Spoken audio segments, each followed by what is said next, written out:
And that's our basic underbody. We're going to then take the fibers and pull them on the down side.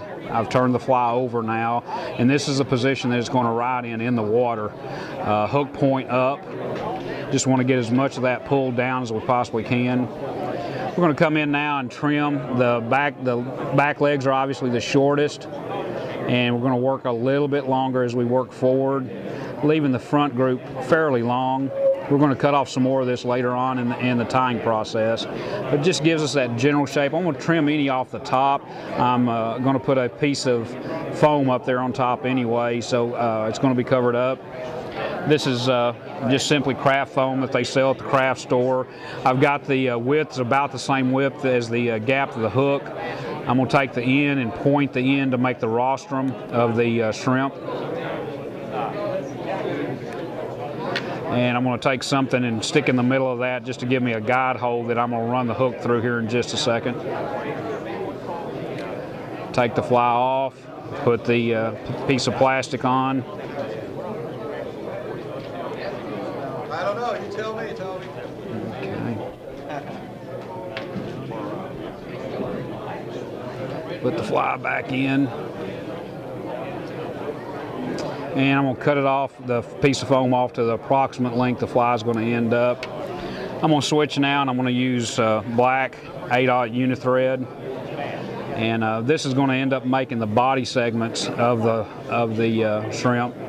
Just take a jam knot right towards the back end of the rattle. Leave the tag end on and leave it long.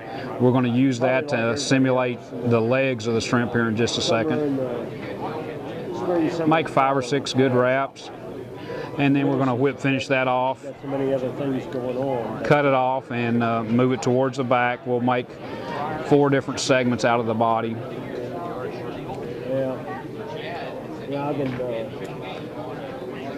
This is a extended reach whip finisher, which gives me a little more room to work with. Just leave it long.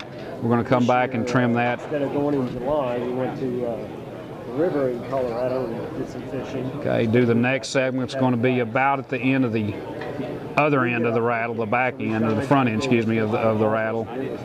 Make sure your foam's centered on the body. You don't want it to torque. And take 4, 5, 6 good wraps. I'm going to do the same process. Going to whip finish it off and then move it back to the back. We're going to do that a total of 4 times before we get back to the end of the fly. I need to trim that back end of that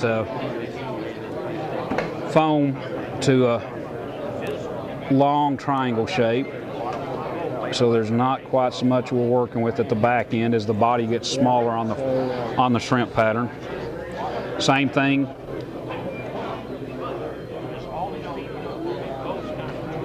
Yeah, you're kind of shooting in the dark with what they're going to hit this time of year. Turn it over and whip finish it off again.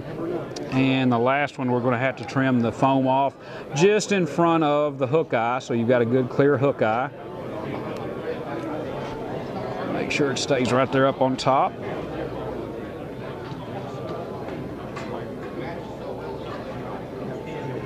I'm going to take a few more wraps on this end. I want to make sure I finish it off well, so 10, 12, 15 wraps to make sure it holds in place. Just make sure you've got your hook eye clear so it's easy to tie on. Turn the fly over, then we're going to trim the legs for the final time. Short in the front of the fly, or it's the back end, but the front as you look at it, a little longer as you progress back. Once again, the shrimp only has 10 legs, so all we're trying to do is imitate legs. With the way the fly is designed, with the rattle weight on the bottom and the foam on the top, it's going to make it ride with the hook point up, which is exactly the way that you want the fly to ride. I'm going to adjust these feelers just a little bit, and that's the completed product. The suspended shrimp works good on the coast for redfish, speckled trout, drum, flounder. That's a pretty good size. You can make it in tan, olive, red, or simple white like this, the suspended shrimp.